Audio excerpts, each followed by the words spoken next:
Yeah, okay. Bring it in. Okay, does it zoom? Look, check out Sarah's freaky eye. Cut it out. Come on, show the camera your eye. It's for YouTube.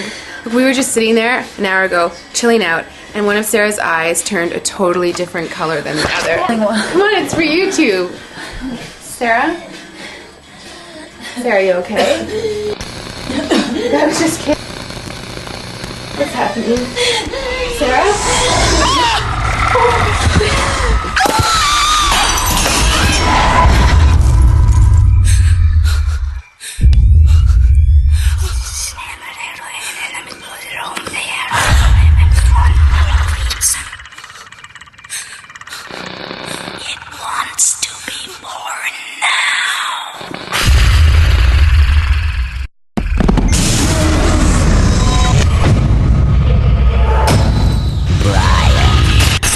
Wants to be born.